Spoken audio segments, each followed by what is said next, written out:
Leaving behind listening post 3411, the 3 ships of the expedition smoothly jumped to warp, the stars of the cluster ahead of them, the raging fury of the subspace storm blocking their path, and the narrow passage of the Gateway region their only way through. For those of you on the bridge of the Tenzing, there are no immediate signs of disruption, however, as the ships begin their journey. At the helm, Ensign Sauce reports, "Captain, we are holding steady at warp 5, estimated travel time 52.8 hours. Not sure I remember the last time we flew this slow." The captain chuckles. Let's get used to it, Ensign. Slow and steady wins the race. Lieutenant Commander Rai, how are our engineering solutions performing? All green so far, Captain. Sensor chain is holding. Connections between all 3 ships are nominal. No issues to report. Good. Maintain communications with the Nelson and the Arkland, and let me know of any issues that might occur. Aye, Captain. I'll be in my ready room. You have the con. Aye, sir. So, as you can probably guess from the long travel time, this is going to be a little bit of a longer than normal trip for such a short distance. You're really only going 1.3 light years. Normally, this would be quite a quick trip, but you're going to take 2.2 days to get there. From where you are setting out from, you've probably got about an hour at this speed until you hit the outer edge of the storm and sort of enter the kind of the gateway region, the kind of slightly calmer passageway seemingly into the cluster's interior. But yes. On the bridge with you then, did we establish whether Murphy was there or not, or would Murphy be down in... I can't remember where we left Murphy. I think Murphy was helping Ray. Yeah, you were on the panel next to me, I think. I think so, yeah. I think yeah. Murphy's on the bridge with him. You were helping with like the modifications. I know that for sure. Mm-hmm. But that was over the course of a couple of hours. Either way, if you want to be on the bridge, that's 100% fine. I might be her at the end of her shift then. Yeah. And she's maybe just coming off. It is 8:47 in the evening. So yeah, if anything, you stayed just past the end of your shift, really. Yeah, just to help out, make sure this is like done and dusted. And it's kind of a moment, the expedition finally heading off into the cluster. Yeah, she's just gonna take a minute. All right, we're on our way. Have a good few hours of the rest of your shift, Ray. I'll be signing off now. Have a good evening, Murphy. Still doing karaoke tomorrow? Of course. You better be there. Oh, I will. Did that ensign of yours say he was going to be there? What, Johnny? Yeah, Johnny Two Phases. You can't keep calling him that. I'm going to make it stick one of these days. It's not going to stick, Ray. It's not. It'll stick. Like Andorian superglue, it's going to stick. Actually, you know what? I'm going to insist that he comes because, at some stage we're going to be going over to the Nelson and they're going to be having a karaoke night of their own. And you know what's going to happen. We're going to have a repeat of, not the Ensign games, but the karaoke games. Yes, we'll need all the help we can get. Yeah, we got to make sure that our subordinates are up to par. So I won't be embarrassed if karaoke games happens. So the karaoke games. This season's the stakes have never been higher. The karaoke games is on. I will say, it's maybe been a thing that on previous karaoke nights, it's not unheard of for ensigns to attend. But by and large, this has usually been lieutenant, junior grade, and higher. Yeah, I was thinking that as well. I was thinking it's not it's not banned, but maybe there's just a sort of unspoken thing of I'm very recently graduated from the academy. These are all my bosses. Do I want to go out and put myself out there? I'm not saying nobody has, because there's definitely going to be some people who are just no, I love karaoke. I don't care who's watching, who have definitely come. But by and large, this has generally been more of a kind of lieutenants and up kind of thing. Yeah, it's more of a your bosses kind of thing. It's it's our poker match. Yeah, this is your poker game sort of thing. It'll be good for him to see us outside of work. Yeah. And if nothing else, it might help him relax a little bit. Yeah. Exactly. I think it'd be good for him. Just an evening to let our hair down. We've had a few tough missions. Now we're on this expedition, and let's get it started on a good foot. And a bit of fun. Exactly. Anyway, you, off the bridge. I'm going. I'll catch you later. And she's just going to wander to the turbo lift. I don't know whether she would have Johnny now, or... You can do what you want. I think Johnny is off shift too now as well. She'll leave it in for the morning then. She won't disturb him off duty. I've got an order for you. You're going to come here and you're going to have fun. She's not going to order him. She's going to invite him. She'll be...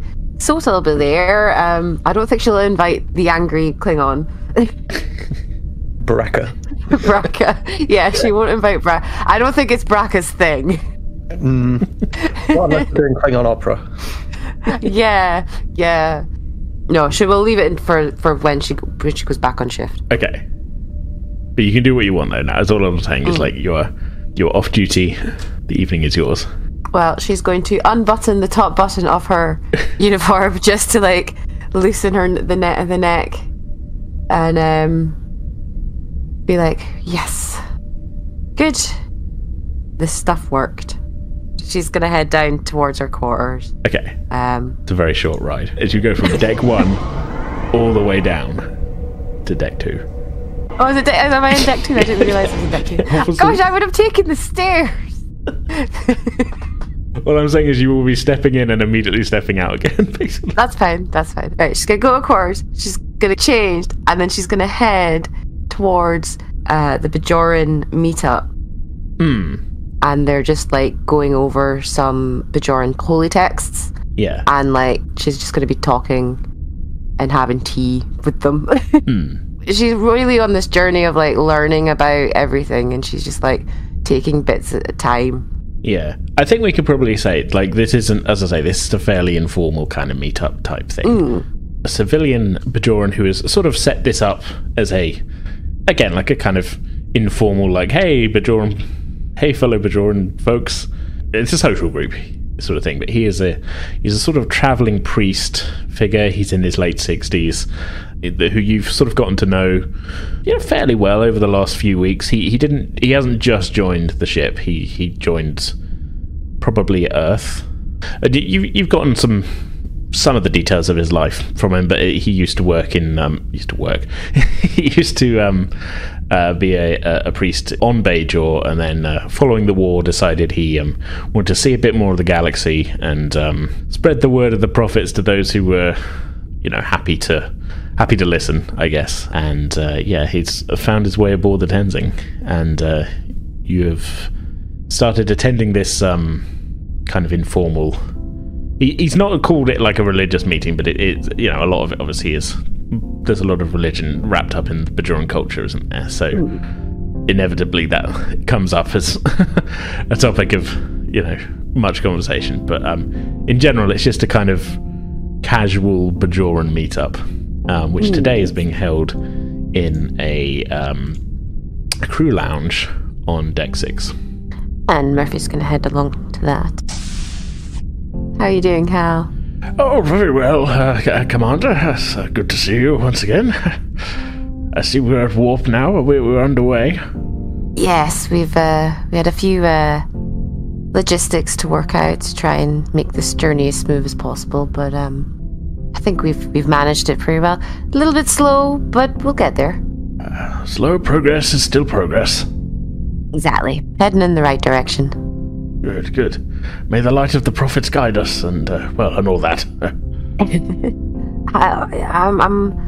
I read those books that you recommended me. I'm not quite sure I get the all of the prophecies and how they quite work, but I'm getting there. Well, of course, interpretation and understanding of the prophecies is a lifelong pursuit for many, and one not so easily satisfied. And of course, the words of the prophets have been interpreted many ways by differing scholars over the years. Yes, I remember reading the report that Captain Cisco had sent out about that incident on Deep Space Nine. Yeah, that was a interesting interpretation. Indeed, yes. Seems you find yourself following the steps of the emissary himself in your quest for understanding. Interesting times we find ourselves living in, I must say. Do you think he'll come back? Do you think they'll let him come back? Well, I would not want to speculate upon the will of the prophets myself, but my heart tells me the emissary may yet have some parts to play. And who knows, we may even still be around when he returns. Or if he's just gonna take a minute and just be like, yeah, I'm not sure how I could comprehend all of it, given everything that you see in Starfleet. We've seen a lot of strange things, but it's I don't know, it's a lot.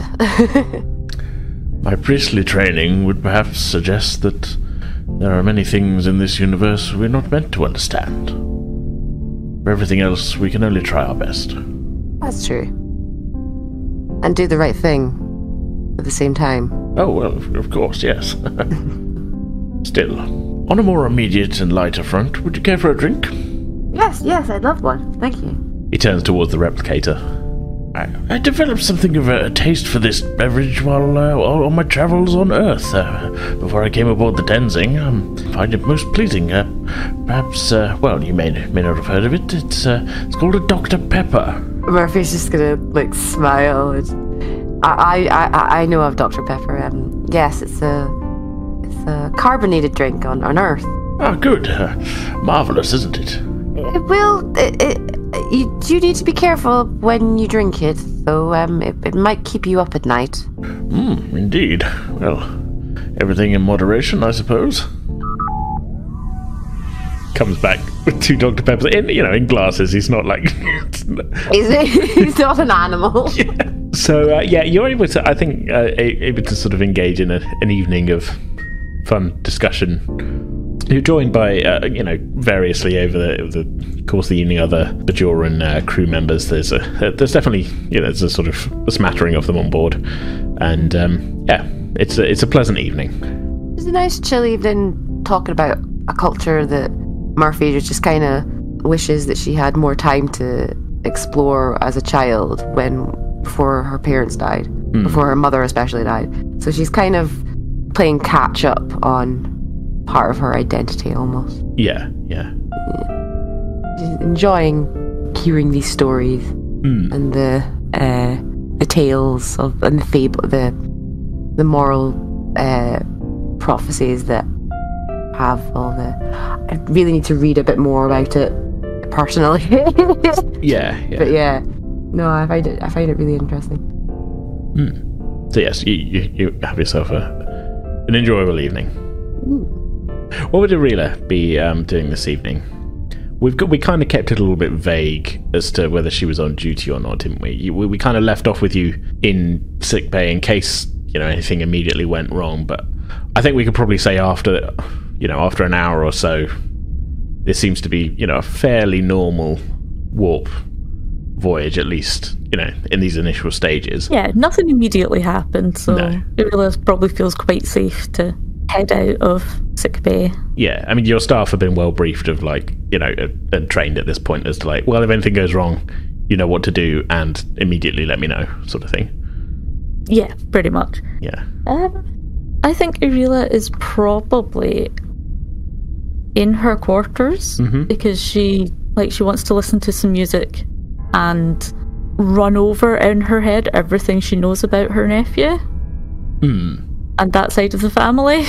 Yeah, that makes sense. 'Cause, I mean, you were a little bit, I don't want to say blindsided, but it was a surprise when you're, suddenly, here's a nephew I haven't seen for quite some years, haven't spoken to that side of the family for a while, and all of a sudden, here he is reporting for duty, Yeah, it was unexpected.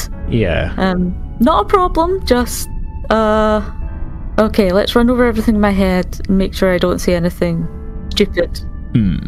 I think we'd sort of maybe alluded to there have been not like a falling out, but like, I mean, there must be a sort of a reason that side of the family. Yeah, don't really get on with her brother. No. So, but never had any issues with the kid or any of the things. So that bodes well. Yeah, I think it's probably safe to say he was maybe only about 10 or 11 when you last saw him. Yeah, but some kids are brats when they're little, and some are lovely. I mean, so going over what you knew then, Fayal Ireela, 22, Delton. Maybe you and your brother didn't really talk a huge amount after he got married. Maybe there was something there with your sister-in-law. Maybe that was the didn't get on point. And you know, throughout his childhood, you would have seen Fayal occasionally, and you know, at family events and things. But at a certain point, especially when you yourself graduated Starfleet Academy and you started to get assignments and things, you're home less and less, and that side of the family weren't reaching out to you. Basically, that's when you sort of realize, it sort of hits you then. Oh, it's been 10 years. It was my graduation I last saw him. Probably her graduation was the last time she saw most of her family in person. Has she been home at all, do you think, since then? In 10 years you would have had leave and such, but like whether you actually went back or not, that's the question, I guess. There was leave, but there was also war. That's true. So yeah. She's probably been back to see her parents. Yeah. But not really gone out of her way to see anyone else. No big sort of family get-togethers during the times that you were back. When I have leave, I take that chance to not deal with people. And there's a few people on Delta who can be a bit much. The whole empath thing tends to. There's some big characters, and it goes one of a few ways. One of which is your way, which is, you know, you like to keep yourself to yourself. Quite introverted. Yeah, or it goes a long way the other way, sort of thing, and that can be a bit much. Yeah, I mean, an extroverted empath can kind of just broadcast to everybody. Yeah, and there's some who really, really like to do that. Yeah, your sister-in-law being one of them. Yeah, exhausting. In fact, that's probably the disagreement with her brother. Yeah. Note to self, do not mention family. Is there anything in particular, other than like sort of thinking of the circumstances of your last meeting and that you were sort of trying to remember in terms of like, what should I have kind of in mind and things like this? Or is this, you know, are you just kind of, is this just like an evening of like quiet music and just a little bit of like a trip down memory lane? Pretty much, yeah. And just, you know, reminding myself to not really discuss family with my nephew. But also she's going to want to try and keep a bit more of an eye on him and how he's doing. And yeah, because I mean, for all intents and purposes, this is pretty much someone you knew when they were small but is now kind of a stranger. Yeah, exactly. But also a little bit of keeping an eye that he doesn't do the extroverted, like, beaming out emotions to everybody within range. Because that is not good in sickbay. No. It can be a stressful situation. You don't want him being stressed and making everybody else stressed as a result. Yeah. Like, So you're kind of making a little bit of a mental checklist of things to watch out for, I guess, maybe. Pretty much, yes. While thinking of that, I mean, you're pretty sure that the other medical cadet that you met, the Vulcan, Tival, you probably don't have too much to worry about. Worry about is the wrong term. I just mean, like, it's the personal connection that is making you sort of have to think of things to sort of keep in mind with Fayal, really, more than anything. Like, she's worked with plenty of students before. It's just that. The thing as well is that, like, you're the chief medical officer. Like, you are well within your rights to be like, okay, some cadets here. You could limit your interactions with them to like, how's everybody doing today? Good, okay. And like, almost not pawn them off, but like you can delegate. Yeah, no, I wouldn't be massively comfortable with her being the direct mentor for a family member anyway. No. Even if it was her responsibility, yeah, no, that would feel wrong. Well, you have some options for delegation anyway. There's, we got a couple of junior doctors who are of ensign level, if that was where you wanted to go to. There's some doctors who are lieutenant level, and then there's Lieutenant Commander. Wilkes is your assistant CMO as well, if you want to get that high. But then there's also nurses and orderlies and things. But you've got a whole department. You can be like, let's just let them work and see what happens, kind of thing. Yes. Would you say this is like the trip down memory lane? I wouldn't. It's probably not stressful, but it's sort of, you're kind of thinking of things that you haven't really thought of for a while. A little bit sort of out of sight, out of mind, I guess. Just not seeing your brother and your sister-in-law and nephew for that many years. You're not going to be thinking about them every day, I would imagine. And this is sort of, I don't want to say dredged up is the wrong term, but like this is like as you said, you're kind of thinking of, you maybe this memory lane trip is like, I hadn't thought about them for a while, and I've forgotten about that. And yeah, like it's not particularly bad. It's just quite things she hasn't had to pay attention to for a while. It's just a kind of a mental refresher, and then she might go somewhere with a few more people just as a distraction. Yeah. Okay. Ray. About an hour and a half into the journey, you still have the con. You're on the bridge in the captain's chair. Ensign Sauce turns to you. Commander, looks like we're coming up on the outer edges of the storm in about 90 seconds. Not quite sure what to expect here. Very good, Ensign. Keep us updated. As the ship starts to make its way into the gateway itself, you start to subconsciously kind of notice the difference. The ship's at warp. It should just feel like, oh, we're at warp. But you swear it starts to feel a little rumbly. You're picking up a little bit of vibration. This is everybody, really. You all sort of start to notice as you're going like, oh, okay, this feels like, it's not like everything rocking and stuff on shelves is like shaking or anything, but just like the tiniest kind of like, okay, normally this feels like we're not moving at all. It's not as smooth. Yeah, it's not as smooth a journey as it once was. This is the ship encountering like some subtle kind of subspace eddies and things that it's kind of powering its way through at this moment, but it's definitely starting to feel a little bumpier than normal. The Ray's in the captain's chair, and you can feel this mild rumbling. Con, you haven't turned on the inertial dampeners by accident, have you? Well, they are on as much as they normally are, Commander. Okay. Seem to be functioning normally.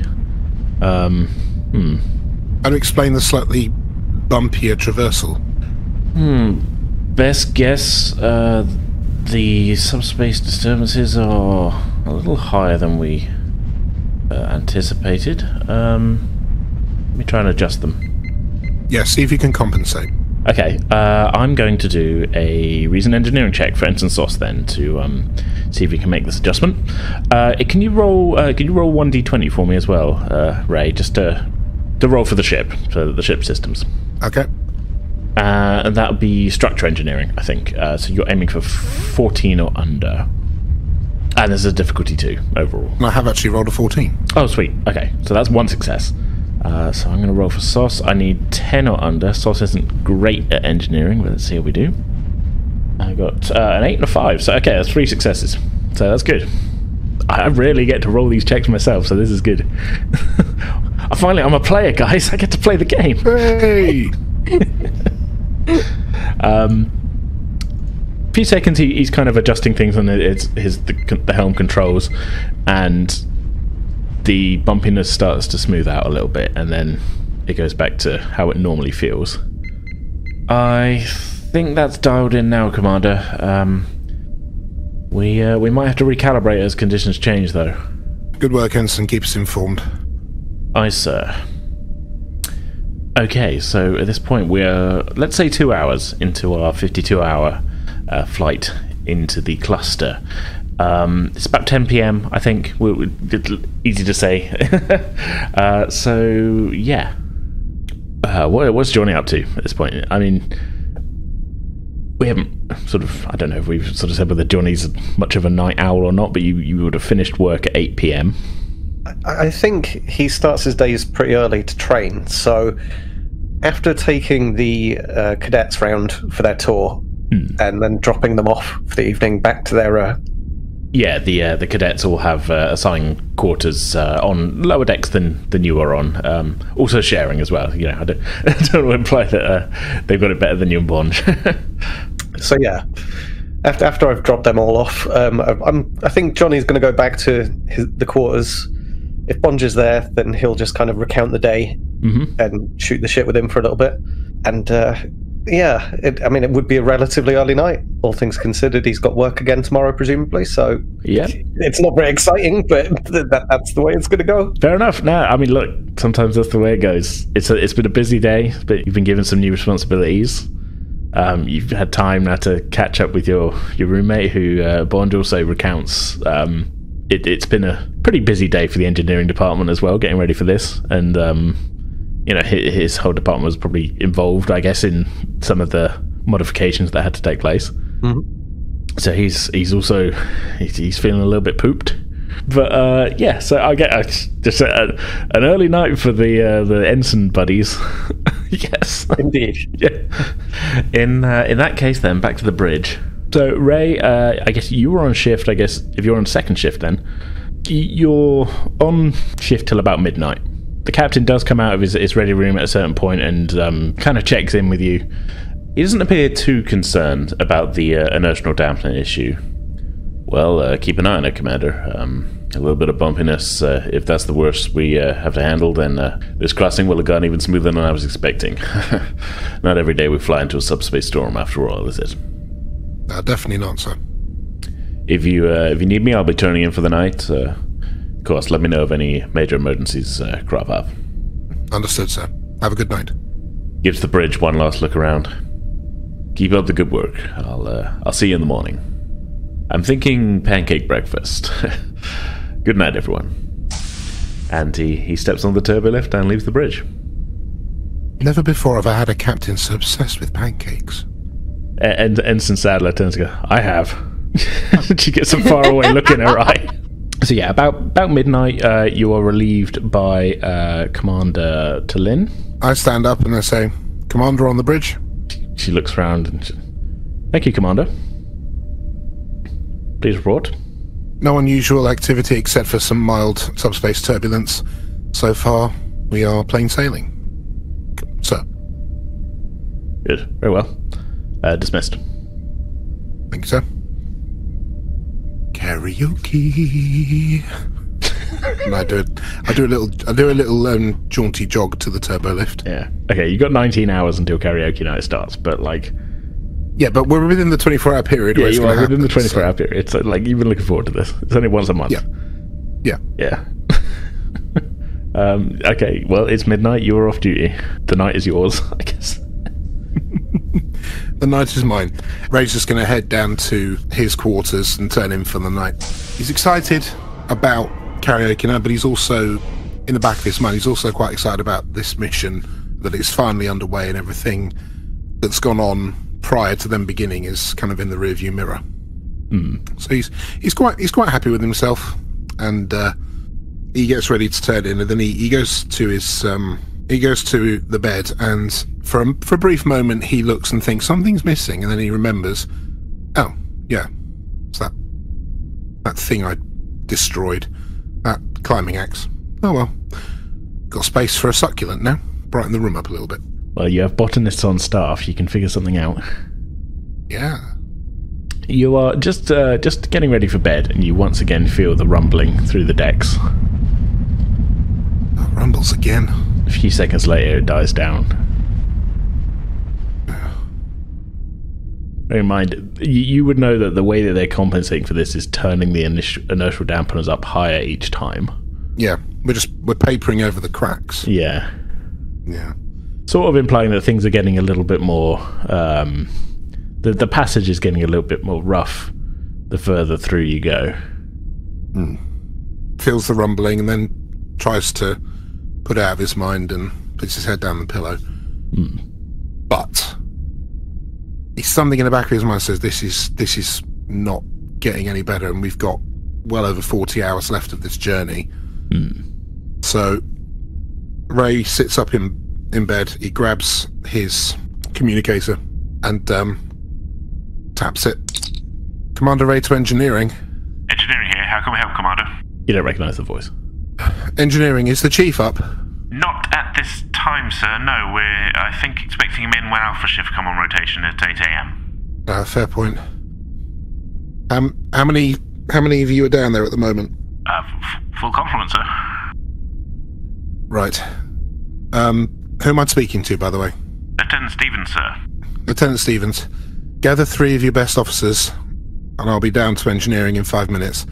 I think we need to do something serious to fix these subspace rumblings.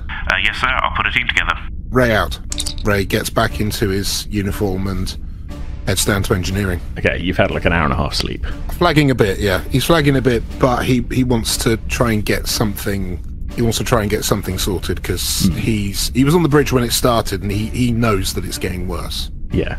So yeah, the turbolift doors open on main engineering.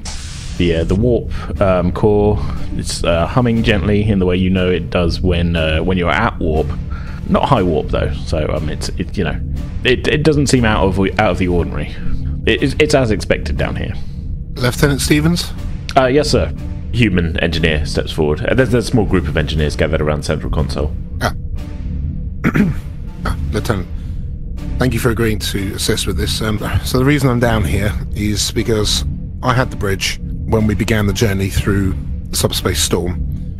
Things were fine for a while, but eventually we started feeling rumbles and turbulence, for lack of a better term, on the ship. Over time, the rumbles were getting more and more, not going to say aggressive, but they were getting more and more frequent and more concerning. Yes, sir, we've been feeling them too. Yeah, indeed. So, at the com, the solution they had was to increase powers of the inertial dampeners to compensate for the rumble and smooth out the trajectory of the Tenzing. But something in the back of my head is telling me that is not a permanent solution, and eventually we're not going to be able to combat that turbulence the same way, and it could cause real problems for the ship. What I want us to do is think of a way that we can minimize the rumble or stop it from being a consistent issue without resorting to using the inertial dampeners, because we're going to strain the systems too much. So I want everybody here to have a think, come up with some theories, and we'll put something together. While you're doing that, I'll see if I can raise anyone on the other ships in the convoy and see if they're having the same problem. All understood? Yes, sir, but we're well within our power limits for the inertial dampeners. I mean, this is their job. They, smooth out the inertia. Normally I would agree, but flying into a subspace storm is not something a starship has ever done willingly before, much less with 2 other ships connected via a sensor chain. Now, it's possible the turbulence is because of the way we have linked up the ship systems, and subspace feedback is causing these rumbles, but I don't want to leave anything to chance. We've only just started this mission, and this is unknown territory for us. So please do your best to think up a way we can minimize the turbulence without burning through the inertial dampeners. I'll get in touch with the other ships, and then we'll come back in half an hour. Should we let the bridge know what we're doing, sir? Yes, Stevens, that's a good idea. I'll do that, and then I'll contact the other ships. Well, I'll let you and your team get to work thinking about what we can do. Okay, people, let's get to it. They sort of congregate around the central desk, and you see them sort of pulling up data on screens and things, and a lot of engineering talk that you're maybe not quite so familiar with as a head chief science officer. But yeah, I mean, this is definitely out of my remit. Yeah, you've gone to somebody else's department and been like, "Hey, I think this is a problem. Fix it for me." Well, yeah, I suppose I have. No, I'm just saying. Yeah, I mean, absolutely. This is out of Ray's remit, really. I mean, he knows a little bit about engineering, but he's not an expert. But he's gone to the people who are the experts, voiced his concerns, and asked that they try they try and think of something. Okay, I'm just saying. You're annoying the engineers. Hey, Ray's got to annoy somebody. They don't look annoyed at all or anything, but like, you've kind of wandered into the, like, you've been like, hey, this bit of tech that we have specifically designed for this, I don't trust it's going to work. Come up with something better. Oh, I'm not saying come up with a whole new system. Just thinking, No, I'm not knocking. No, no, you want to. I'm not saying you're knocking me. I'm just, I'm in character thinking. I don't really know what I'm doing as Ray, but yeah, no, it's fair. It's fair. Yeah. No, I can totally picture Ray in the middle of the night going, I'm worried about this. We need to come up with something better. You know, because you're worried about that one of the changes you've made is what's causing it, and at the moment can't confirm or deny. So. Yeah. No. Makes exactly, sense. No, it makes sense. No, I know. Yeah, this is good. I'm just saying. Yeah.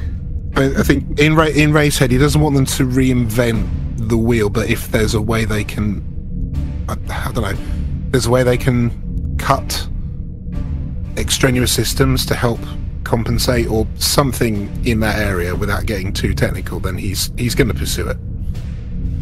All right. But I think it's also worth checking in with the other ships, because I think we haven't, because we've had the rumbles on the Tenzing, but we haven't really heard anything from the other two ships about whether they're having a similar problem. No, you haven't spoken to them. Yeah. So at this point, Ray's going to call up to the bridge. Mm-hmm. I'm guessing Tallinn is still on duty. Yeah. It's only it's 3-4. Well, it's about 4 hours later. Yep. So I go to one of the consoles and use that instead. Mm-hmm. Commander Ray to Commander Tallinn. Go ahead, Commander. Sorry to bother you in the middle of the night, sir. I've gone down to engineering and I've kind of recruited some of the night shift engineers to help me look into a way we can minimize the subspace rumblings that we've been feeling on the ship. I've got a nagging suspicion in the back of my mind that the sensor chain that we've used to link all three ships in the convoy together might be causing part of the problem, but I'm keen to try and head the issue off with engineering's help. The solution we had on the bridge earlier in my shift, I don't think that's going to work the whole time, and we've got another 40 hours worth of this journey to go. I was under the impression, Commander, that the turbulence the Tenzing has been experiencing was unavoidable while on our current course, a result of the warp field passing through the subspace disturbances of the gateway. However, if you have concerns, I would of course encourage you to investigate them further. Thank you, sir. I was hoping you'd say something like that. Normally I'd agree with what we've said previously, but the sensor chain combined with the subspace waves, I just have a feeling something is going to go wrong, and I'd rather head it off now. Can I ask, has there been any communication from the other ships about this problem? We have been in communication with the other ships, but they have not mentioned anything to do with this problem specifically, Commander. Right. If it's all the same to you, Commander, I'm thinking about contacting the ships myself just to see if they're having any similar worries. Of course. Communicate with whoever you feel is necessary, Commander. I'll report back with anything that we discover. Ray out. So he'll make contact with the other two ships. Mm-hmm. So probably best to do it one at a time. So are you calling the Nelson first? We'll go with the Nelson, yeah. Yeah. So the Nelson is the ship that is heading up the Vanguard. It's just a little ahead of the Tenzing and the Auckland in the the formation.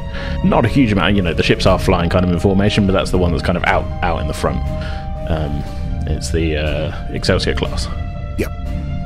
USS Tenzing to USS Nelson. Come in, please. The connection is a little choppier, I will say. Not choppy, but like a little bit more distorted than you're used to with ship-to-ship communications. It's still fine, but yeah, you do notice it. But again, it's kind of to be expected. You're a couple of factors at play here. You're at warp. You're heading, through a subspace storm. Both ships are, but you are answered straight away. There's a female Tellarite appears on screen. Nelson here, Lieutenant Commander Skassol speaking. Commander Skassol, I'm Lieutenant Commander Sabin Ray from the USS Tenzing. Is everything okay over there? Everything's going about as we expected. Yeah, Has your ship encountered any issues with the subspace waves we've been travelling through? Any particular issues of turbulence to worry about? Oh yeah, we're rocking and rolling. Our inertial dampers are handling the worst of it, though. Right. With your inertial dampers, have you been having to increase their power with every wave? Above a normal level, yeah. But again, this is what we were expecting, given the level of disturbance of the gateway. And one more question before I let you go. How's the sensor chain holding up from your end? Turns, sort of asks, off screen. It's holding steady on our end. No interruptions in connection. Okay, that's something, I suppose.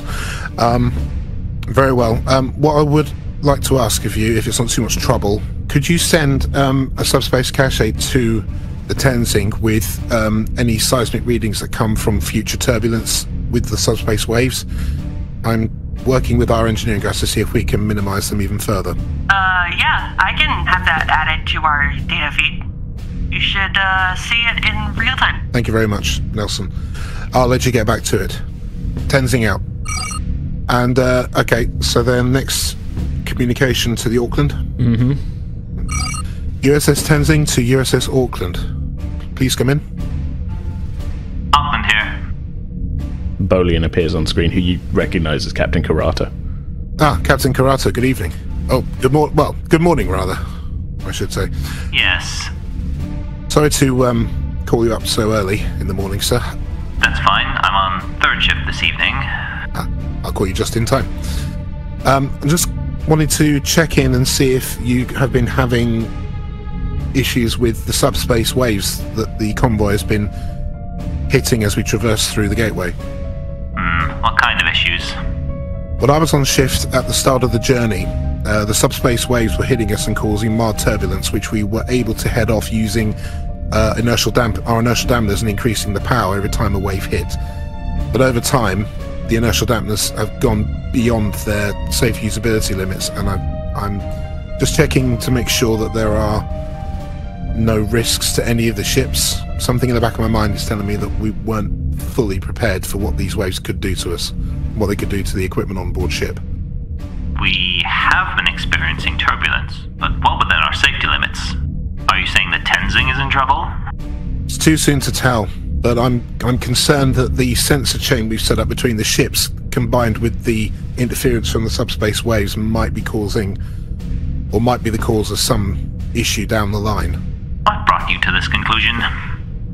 If I'm honest, Captain, just a feeling in the back of my mind. The rumbles have been getting worse on the Tenzing over the course of the last 6 to 7 hours. Not very scientific for a science officer. I know.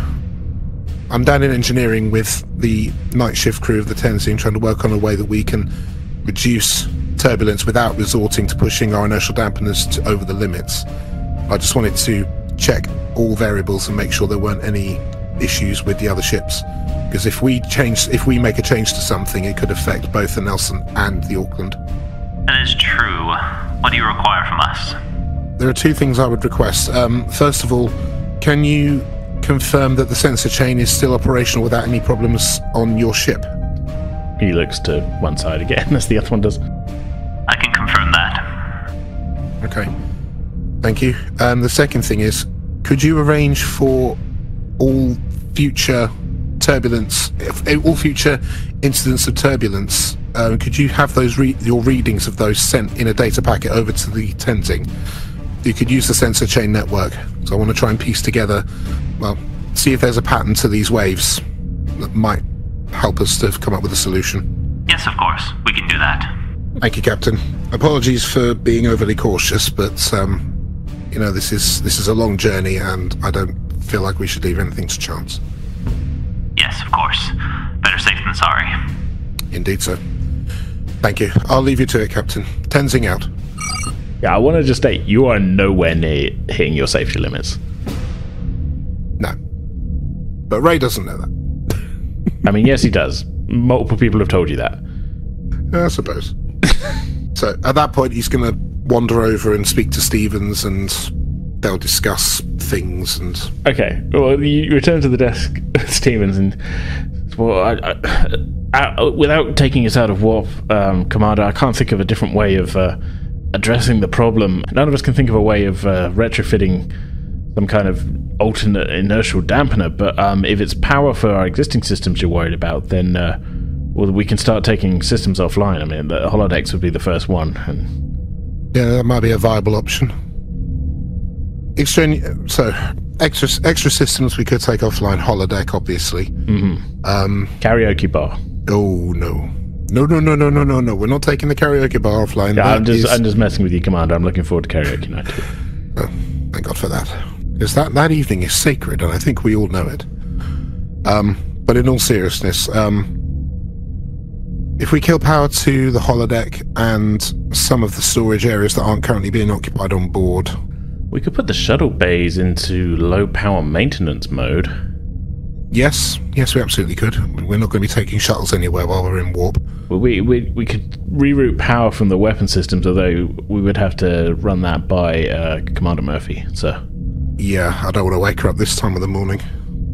You never ask her about turning weapons off until she's had at least one reactor geno. Wise man. Okay, so at this point, Ray is starting to feel that maybe he is being overly cautious about this, and it isn't, maybe not a problem. So he looks to Stevens and says, okay, perhaps this isn't as big an issue as I'm making it out to be, but let's go with your ideas and kill power to, well, shift power from all holodecks. You bring up a status thing, and a couple of the holodecks are being used currently. Okay, so all non-occupied holodecks, reroute power. All shuttle bays into maintenance mode. Low power settings, but keep life support running in there in case anybody is still on duty.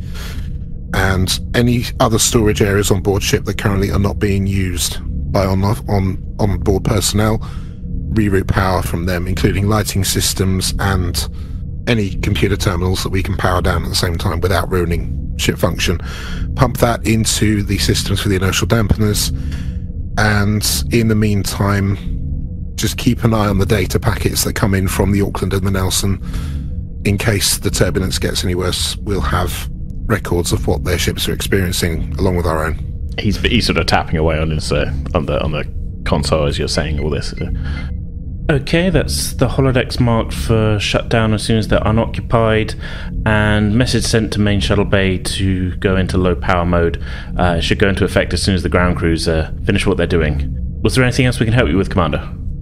No, Stevens, that should be plenty for now. I'm going to head back to my quarters and finish trying to get some sleep. I'm sorry for possibly raising any alarm bells with you guys, making something out of nothing. I mean, I might just be overthinking this, but better to be safe than sorry. But thank you for indulging me, and just let me know if anything changes. Well, let the bridge know if anything changes. I'm gonna go and sleep. Yes, sir. Have a good night. Thank you. And then Ray just walks off, ruffling his hair.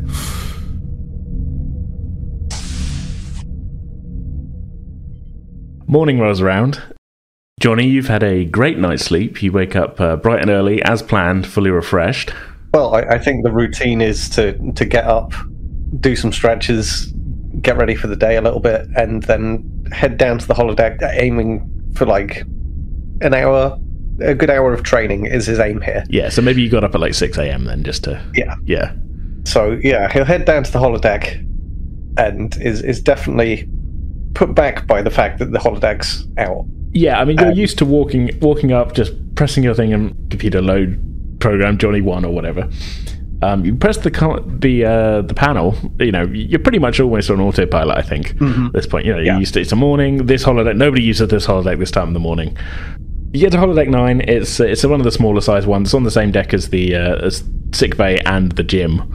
So I feel like this is probably a deck which you make your way to fairly often, between injuring yourself and working out.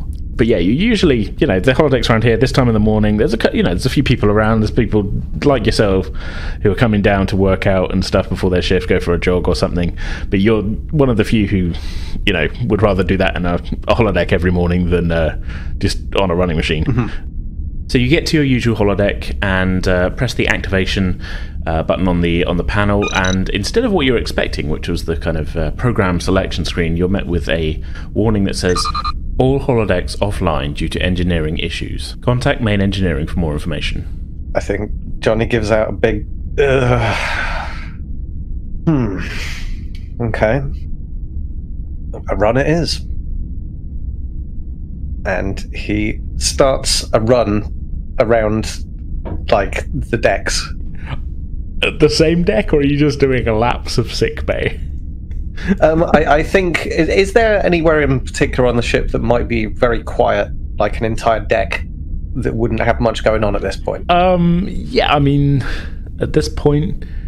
The thing is, as well, is, like, the ship is, like, a variable size as well, so it depends, like if you want a long loop, deck 10 is going to be the best one, but it also is fairly well populated with crew quarters. Yeah, don't want to be bumping into people as they're leaving their rooms at the start of the day. Yeah, you might be actually better off again if you don't want to be sort of in people's way, you might be better off just dropping down a couple of decks to. I mean, most decks have got crew quarters of some sort on. You know what? This is okay. So here's what I suggest. Maybe in lieu of a normal, setting for your run, you go down one deck to deck 13, a place you don't go too often. The shuttle bays 2 and 3 are down here, but there's a decent portion of the run if you're doing a loop round, which will give you an interesting view into, rather than just running down a corridor with like blank walls. One side of your run will be into the Cetacean Ops lab. Ooh. So you get a nice view of the the dolphin officers who navigate the ship. Oh, lovely. Yeah, I think Johnny will do that then. Have a nice run. I'm keeping Cetacean Ops on this ship because it's funny. And yeah, so you're basically running alongside the aquarium that lets you guys steer the ship properly. Nice. Yeah, I think he'll do it. He might not even be pushing himself too hard. Like, because he doesn't come down here too often, he's kind of, and forgive the, it's not quite a pun, but he's drinking it in as he goes. Yeah. It's a nice time. And unless you want something to happen, then he'll do that and then get to work. Only to say that just as you're done, you're sort of that you feel a slight rumble in the deck again, and then it goes away. And yeah, okay, we're now approaching the time for your shift, I guess. Yeah, we'll kind of finish up, do a little post-workout sonic shower and like all that kind of stuff. Get into his uniform and get ready for the day. Yeah. Okay. I feel like we maybe don't need to go through everybody's full day here, because essentially the ship is at warp going in a straight line. It just depends whether anybody wants to be kind of like, okay, well, let's do this specific thing or whatever. Otherwise, we'll just kind of skip to the evening when, social things are happening. Am I looking after the cadets today? Yeah, you are. So have you had something in mind that you wanted to do with them? You could give them a breakdown of one of your missions. That's true. Yeah. Like, yeah, or like take them through like the holodeck kind of like reconstruction of it or something. Or okay. So hang on. Here's a thing then. So we haven't gotten Murphy's reaction to the holodecks being taken offline. So yeah, I mean, Murphy, you would rock up for work also at 8 a.m. Johnny arriving on time as well, and you notice Johnny just convening with the cadets at one side. You're given a kind of overnight sort of auto-generated report on your pad as you arrive at your desk. Mm-hmm. It just sort of says like, ship still on course, still at warp, holding warp 5. About 4:15 a.m. it says holodeck power rerouted by order of Cmdr Rai. Shuttle bay power rerouted by order of Cmdr Rai. Murphy's going to look at the clock and then look back at the pad. Yeah, Ray has been back in bed for at most another 3 hours at this point. Yeah, I think. Yeah. Also, you would know that he finished work at midnight. Yeah, that's why she's kind of looking at the clock and kind of looking at I'm not going to call you right now. This can be dealt with later. But okay. It seems a bit of an odd thing to you because as far as you know, nothing had happened to cause any kind of power relays to be redone. I mean, it's not the only thing on the log. There's sort of routine things. It's just the name pops out at you because you're like, what was Ray doing in the middle of the night that's made it onto the report? It's like, why are you turning off power at 4 a.m? For what reason? Well, here's the other thing as well, that maybe Murphy had a scheduled holodeck training session for this morning. Oh, maybe she had a class or something. Well, this is what I mean. Like, you had something on your schedule that, like, you were running through some stuff with some of the other security officers that you were expecting to use holodeck 1, and all of a sudden it's saying, you got this thing on here saying the holodecks have been powered down. Because I'm assuming, like, after the people who were using them when Ray enacted the thing finished using them, the engineers would go, okay, well, that's empty now, power that one down too. Yeah. At this moment, all the holodecks are currently offline. All right. But it has thrown a little bit of a wrench into your schedule. Murphy to engineering. Carter here. Hello there, Commander. Morning, Carter. I don't want to ask Ray why all the holodecks are powered off. I just want to ask if we can have one available for official duties today. Hang on. You hear kind of shuffling in the background. I've got my overnight report here. Lieutenant Stevens was in charge overnight. Let me just see what he's put here. Commander Ray raised some concerns that the inertial dampeners were not specifically keeping up with the turbulence. Give me a second here, I'm just reviewing what went on. You get the feeling he's also reading a pad in front of him. His report's a bit in-depth, because obviously a bit more in-depth than your just like power rerouted. Yeah, I can imagine it's got all the actual like numbers and it's stuff. like the minutes of the meeting, essentially. Yeah. Seems the conclusion they came to was they could get more power for the dampeners by turning off other systems. Well, they're not wrong. It would free up more reactor power. Well, naturally, yes. I'm just wondering if we need all of them off. Can we at least have one for... I have a class, or I had arranged a class, a weapons debrief on artillery during a mission during the Dominion War. I wanted to show the cadets. Important stuff. Oh, it was to fill in time, really. It's a short day for me today. Karaoke night, of course. Of course. You know? No, not my thing so much, but yeah. I know it's a big event for some of you. It's only once a month, so we try and make it a competition. It's a good competition. Enjoy. Date night for me and my wife. Oh, lovely. Well, you guys should come along and just enjoy the atmosphere for a little bit, if you like. But back to my point. Can we just have one? Is it going to make a difference? I can't see why not. Going over these numbers. Let's keep this between you and me, though. I wouldn't want to step on any Commander Ray's toes. I mean, he must have done it for a reason. I think he's being a little overcautious, but it's Ray. It's fine. I wanted to ask before I overruled anybody, just in case. I wanted to get someone more technical-minded than myself. Of course, yes. Well, I'll tell you what, Holodeck 5's just round the corner from your office, if I remember right. Why don't I power that on for you now, and you just let me know when you're done, and we'll say no more about it. Alright, but if anything fluctuates, just shut it down. Of course, I'll keep an eye on it. Enjoy your class. Okay, you said you were doing it for the cadets. You've only got 2 cadets. You do have quite a number of just regular crewmen who are under your department as well. So, yeah, it could be for them as well, I guess, and ensigns, whoever you want this to be for. Yeah, I think it'll probably be like an optional class for like tactical. Okay, is that optional or optional? Yeah, I would say it's optional.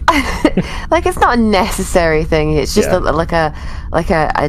an assessment of like maybe one of the planetary battles where the Federation were facing off against the Cmdr or something, and they were like doing maneuvers or something. So it's like an overview of like where they tactical ground assault training review or something. Yeah, ground assault review. It's like a walkthrough, basically. Yeah. It's just going to be they're not going to be actually like fighting unless they want to. But You're essentially Murphy's walking through basically like a museum exhibit on pause kind of thing, unless you want it to be like, just fully in motion. yeah, but it would be one where Murphy was involved. Like she would have like her specific. Maybe it was like a one where her and Ray were on a mission together or something. Yeah. Are part of it. So you're sort of using it as like an illustration of like, and here's what I learned from that, and I think would be helpful for everybody. Yeah. Okay. Yeah. So yeah, Johnny, you've definitely had seen this on the schedule for today with a sort of a note on it saying optional for those without any other specific duties assigned. Well, this certainly sounds like something Johnny would like. You've got the cadets under your command as well at this point. Mm-hmm. So are you attending? Is what I'm asking. Assuming I'm aware of this, yeah? Yeah. Oh, yeah, no, you'd seen it on the schedule, is what I'm saying. Yep, I'm going for it, yeah. So, yeah, you've convened in, you're in the tactical office. Murphy, you're in the tactical office. Johnny, you were joined very quickly by your two cadet charges, Cadet Rogers and Cadet Shateros, who are very prompt and sort of standing there at attention in front of you, not making eye contact. They're sort of staring middle distance at attention, which I'm assuming is something Johnny would find impressive, because that seems like his thing. Yeah, he kind of enjoys the moment and then tells them, at ease, cadets. They relax a little bit. And then turns to Murphy, says, morning. Good morning. Good morning to the two of you. Sort of, good morning, sir. I know we have there was a little slight issue with the holodeck this morning, but I have managed to arrange that one is still available for our class. If you are joining, I assume? I don't know. Oh, absolutely. I was thinking that this would be an ideal learning opportunity for our cadets here. Definitely. This is an optional class. It's not part of our regular duties. It's a good opportunity to learn from senior staff's experiences while we're going to be doing a walkthrough on one of the interplanetary conflicts, specifically one that Lieutenant Commander Rai and I were on, and I will tell you a little bit about how we survived it. But yeah, it should be interesting. And Conought, I don't know if you're aware of what tonight is. No.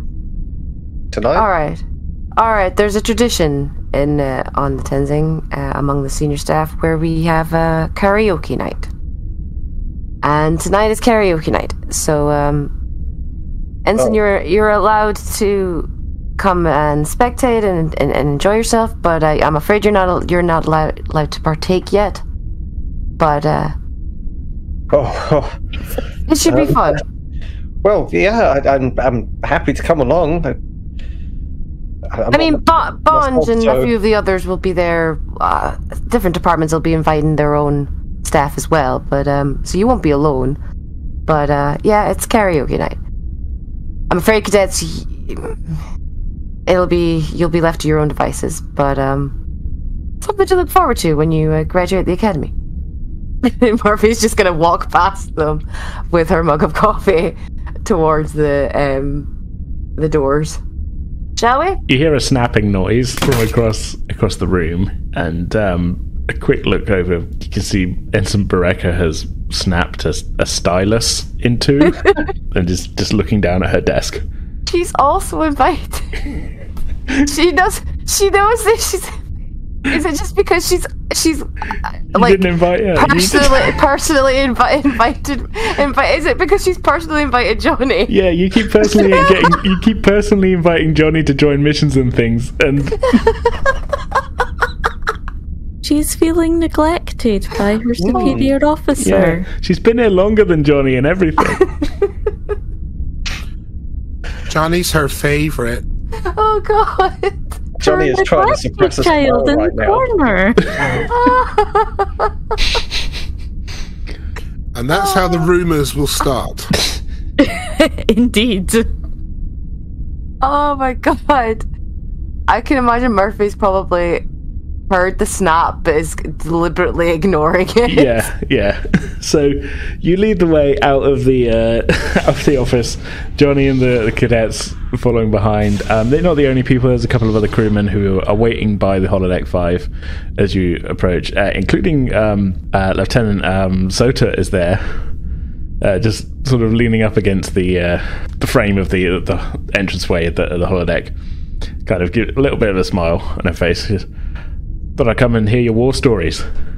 Sota, you've already heard my war stories. Yeah, I know, I'm in this one, but I want to see what it looks like again.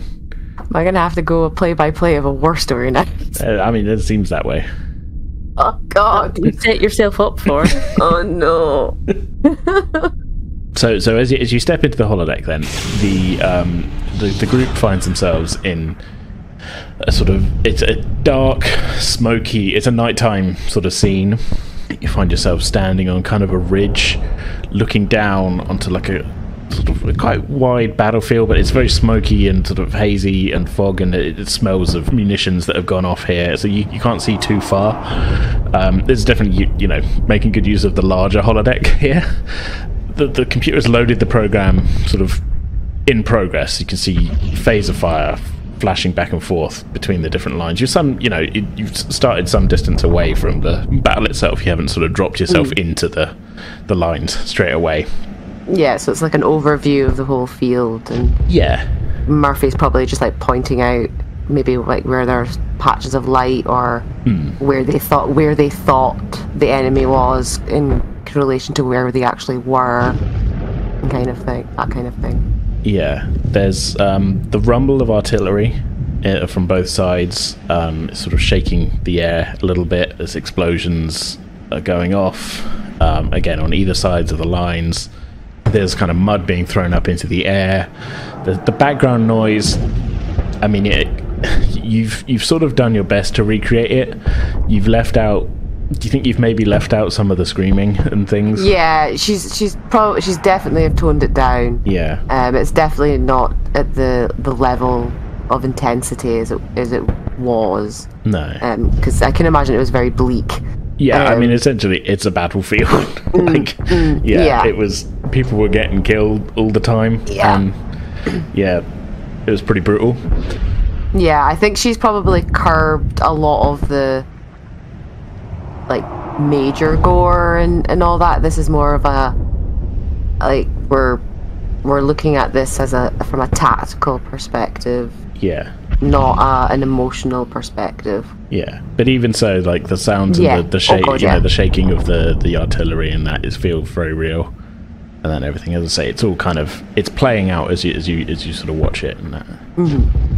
It's like PG-13 Battlefield. Sort of. It's like it's not quite Saving Private Ryan level recreation of gore. It's more like I don't know, like Bridge on the River Kwai kind of, a little bit earlier war movie gore kind of thing, which isn't, you see bits of blood and stuff, but like there's no like guys holding their guts in and things like that. Yeah, exactly. Yeah. It's like they're just there may be like bloodied colouring to their clothes, but that would be the extent of it, kind of thing. It's like they're dead. They're dead. So I guess you're kind of leading the group down into the lines a little bit more as you go. Yeah, she'd basically they'd just walk along their line, and Murphy would like just describe the positioning of where they can obviously see where their like munitions and artillery and everything and those kind of things were. Yeah. She'd be pointing out the weaknesses that they didn't realise that they had that would be later exploited, kind of thing. Yeah. I can imagine there was raids on both sides, as with any conflict. Yeah. Are you letting it kind of continue to play out as you're? Yeah. She'd be like, and then she'd be pointing out various maybe notable people in charge or like in different positions that were maybe pivotal or made decisions at the time that changed an outcome for better or worse, kind of thing. It's like there's a little bit of a debate with some of them, maybe who aren't alive now, maybe because of that, or... Yeah, as you kind of point out, one of these, like, command groups that isn't alive anymore, unfortunately killed in an artillery strike. You're a little bit closer to the simulation than you would maybe like to be in real life at all, so when the artillery strike kind of comes down, everybody kind of reacts as if it's real, and it's like, oh, people, it's loud in here, and stuff, and there's people kind of duck and stuff, and they're hit by holographic mud and things, and it's not, it's pretty realistic, really, and everything, and the ground shakes with the artillery, and then the ground shakes one more time with a much more real feeling impact, and you're all thrown into the air. Oh God. As you're flying through the air, arms and legs just pinwheeling everywhere, the entire holographic program flickers and stutters around you, briefly revealing the yellow grid pattern on the walls. Oh. Thankfully, the program re-establishes itself just before you hit the ground, finding yourselves face down in the mud of the battlefield once more.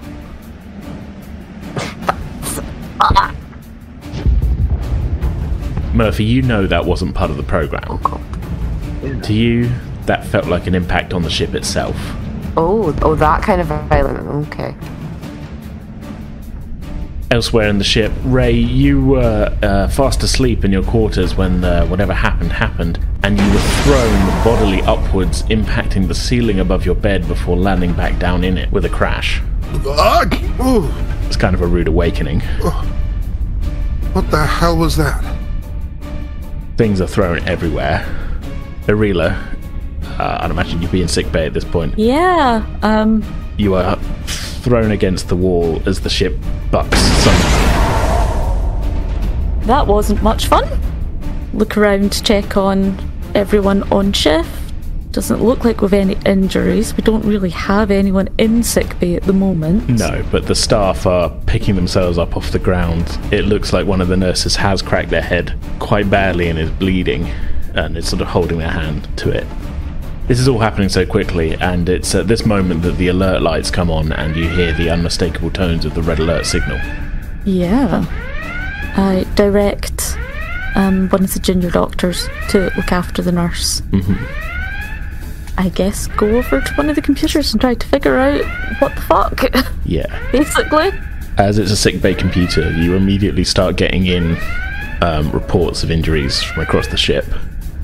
The ship is not still fully shaking, but it's not gone back to immediate smoothness. This is still, there's a bit of a rumble, and it's not, you're not thrown around anywhere, but this definitely, you've seen some combat yourself. This feels like combat maneuvering going on, or at least high energy maneuvering. Well, that's what it's going to be reminiscent of. Yeah. They're not that long out of war, so no, yeah. This is the first thing that comes to mind to you. Yeah. Are there any concentrations of places where people are injured? It just appears to be a fairly even spread across the ship. Yeah. It's at this point that you receive a communication from the bridge with the captain's face appearing on your screen. Sickbay, this is the bridge. Prepare for incoming wounded. We had a close encounter with a subspace string, scraped along the shields. Would have cut the ship in half if it wasn't for the quick reflexes of our helmsman here. There wasn't time to raise any kind of warning. I see. Any indications of this happening again? I hope not, but there's really no way to tell. If we'd been going any faster than we were, we wouldn't have even seen this one in time. They're usually an extremely rare sight, but we're flying through a subspace storm, so this might be a hot spot for them. I understand. Thank you, Captain. Ireela out. At which point she's going to bustle around and make sure everyone's organised.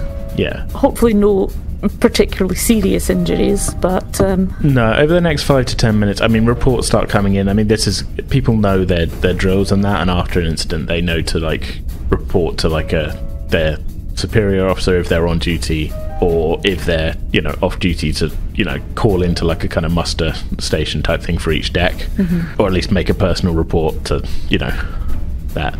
So reports start coming in. It's mostly kind of knocks and scrapes, so there's nothing too bad by and large, but there's definitely like a couple of broken arms and things where people were like in the middle of something and awkwardly were thrown or landed weirdly and stuff.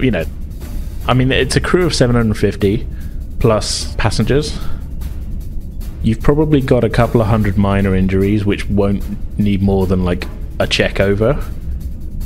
You know, through experience, you know, you've been on ships that have like taken a hit like that before, and you know, people are, you know, they're hurt, but like that's like a 2-minute, like, okay, we'll just check your doing that and give you some painkillers, sort of thing. And you've probably got maybe 20 to 30 broken bones, and there's a couple of slightly more worrying head injuries that have been taken, but they are, triaging is happening. We'll just get to work getting our way through that. Reminding my staff that if it's happened once, there's a potential for it to happen again. So we want to get people through and back out as quickly as possible. Yeah. Murphy, you and the, I guess, you and a good chunk of the security department pick yourselves up out of the mud. Well, that wasn't an artillery shell, so I think we'll get to stations. You have mud all over your face at this point. Yeah. She's going to be wiping that off. She's lost her mug of coffee. You find it in the mud. You haven't lost your mug again. I'm not going to take it away from you straight away. No, even then, when the program ends, she'd find it anyway. Yeah. Yeah. And the mud's going to disappear at that point. Exactly. Well. Exactly. Yeah. Well, I think the mud stays on. The mud has just been replicated. And is that your favourite mug? It is my favourite mug. Oh, I hope this isn't where it breaks. But if it does, it's not my fault. It's made of metal. The mug seems fine. You've lost your drink, however. Yes, I've lost my Ractitudo. Oh, that's fine. Bad. That's replaceable. It's fine. The mug is not. You are all probably in need of a shower, though. Like I say, the program ends and like the landscape all goes and that and everything. But like, I don't think I'm out of place with like established things in programs before that. Like, just because the program ends, it doesn't like take the mud. Like, if you were, swimming, it's an interesting angle though. On like, why would they not have it set to be like? No, it just disappears because it's so inconvenient to be like, oh, I've done something dirty on the holodeck. I think certain things get, it's vague on purpose, I think. But, like, certain things are replicated, certain things are, like, hard light kind of things. Hard light projections, but, like, and amounts of it get taken off, like, when the program ends. I think it's probably, like, if nobody's touching the thing when the program ends, it just dematerializes it, but the mud is all on you guys, so it's probably going, oh, they probably want to keep that. No, we don't. I imagine though that the security department has like a shower, showers and that they can just like quickly nip in. Okay, everyone hit the showers. Right. Good game, everybody. You guys, I think that's probably what Murphy's like. He's like, go hit the showers. I'm going to contact Bridge, find out what's going on first, and then take a shower if there's time. I'm going to turn to the cadets and kind of joke and be like, well, that was a small taste of what you might actually experience. I mean, as you can see, we're all in need of a shower, so let's get to it. So, everybody runs off to quickly get freshened up, and but Murphy, you are, I'm contacting the Bridge. Yeah. Murphy to Bridge. Murphy, how are things where you are? A little shaken, sir, but no injuries at the moment that I'm aware of, but everything all right, sir? Well, we got lucky, Commander. Sensors picked up a subspace string with only seconds to spare. SAS had to do an emergency evasive maneuvers of warp. Still scraped the shields, but we're here. Ooh. Good flying. Indeed. We wouldn't be here if we'd have hit that string head on. Get up here as soon as you can. I could use all hands on deck to assess the situation. Affirmative, sir. I'll send my folks out to help with the wounded. Good. I'll see you in a minute. Bridge out. Ray, you are in bed again? Because you basically went, in my head, you went up and down. Not in a fun way. I mean, at least you landed on a mattress. I mean, that's pretty... you hit the ceiling, but, you landed softly. Sat upright after taking a short trip into the air and back down again. He goes to his communicator and finds it's not where he left it. Yeah, it's somewhere in your room, that's all you know. All your stuff is pretty well scattered. So Suddenly this is starting to feel like a Monday. And then he gets up, walks over to a wall terminal in his quarters. He contacts engineering, first off. Commander Rai to engineering. Engineering here. Engineering, is everything okay down there? Oh, we're just peachy, Commander. How are you? I appreciate the sarcasm, engineer, but I'm honestly asking if everybody's okay. I've got a few injuries down here, Commander. Not going to lie.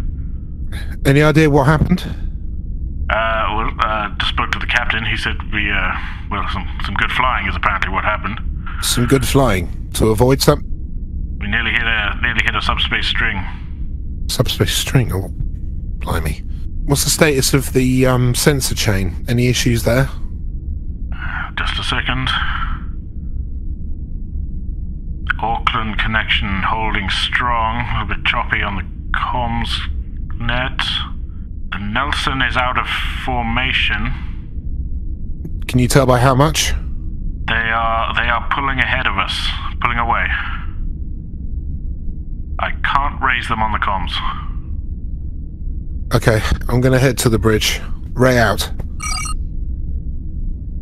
Gets a fresh uniform on and makes his way to the bridge. Okay, you get there just about the same time as Murphy. Ah, Murphy, you okay? I'm okay. Are you okay? Well, I just took an unplanned ride to the ceiling of my quarters and back down again. Yeah. It was a rough one, wasn't it? Yeah, I mean, you look a little bit roughed up. What happened to you? Oh, I was about to take the kids on a tour of one of our old battlefields and got thrown in the mud. Oh, not the one with the mud on the precipice again. You do that with all of them. It's a good one. Someone always cries. It's funny. But was it funny this time? No, well, we didn't get that far, so. Let's just check in with the captain. As a pair of you walk on the bridge, the captain is leaning over the communications console with Ensign Sadler. This isn't good. Keep trying, Ensign. We need to re-establish contact. Sir. Murphy, Ray, good. Captain? Here's the situation. We've lost contact with the USS Nelson, and they're not responding to hails. I spoke to engineering. They said that they were pulling ahead of us and the sensor chain was failing on them. Well, it's failed now. We've lost all telemetry from them. I've taken the precaution of dropping our speed down to warp 4.7. Hopefully give us a little bit more time to react if there's any more of these subspace strings, but if we can't get in contact with the Nelson, we can't let them know to drop their speed. The officer currently at the science station speaks up at this point. They'll be leaving our sensor range in 2 minutes at this rate, Captain. We won't be able to track them. Did they speed up first, or did we slow down first, Captain? I don't know. It all happened so quickly. We were a little focused on our own maneuvers at that point. I mean, understandably, sir. I will check the data packets that we received from the Nelson and the Auckland. If the subspace waves had anything to do with this, there might be a trend in the readings they had sent us about their turbulence. Ray just starts tapping into the computer. Okay. As you go through the sensor data and the logs, you're not seeing any kind of particular spikes in turbulence reported from any of the data packets. It looks like this was fully down to the presence of this subspace string, the presence of which was only really spotted at exactly the last second. Ensign Source only had 3 to 5 seconds of reaction time between when the Tenzing detected the string and the point of potential impact. He was just able to pull the ship out of its current trajectory to save it, basically. As you go through, you're sort of checking the status of the sensor grid, the sensor connection between each of the ships. Still strong with the Auckland as it's kind of bringing up the rear of the formation. But the Nelson, just being a little bit ahead of the Tenzing in this formation, it appears that at a certain point the subspace string did pass between the two ships, just in terms of placement. I was about to ask that. I was actually about to ask, did the sensor chain get cut through by the subspace stream? Was there the general like interference pattern around it and everything has cut the connection, but then it also the comms thing doesn't make a lot of sense to you at this moment, why they're not responding. But it's definitely, as I say, it's accelerating away from you at this point, and you can't contact it on the comms. Nothing stands out in the data packets. Have we tried boosting communications through the deflector dish? Ensign Sadler responds. I've tried everything, sir. I am getting some odd error messages on our own system, but nothing that should prevent connection with them. Which means it must be with the Nelson. Loss of contact in 10 seconds, Captain. On screen. Enhance as much as you can. All any of you on the bridge can do is watch as the receding silhouette of the USS Nelson shrinks to just another point of light among the stars, leaving you behind, out of contact, and with no way to know their fate.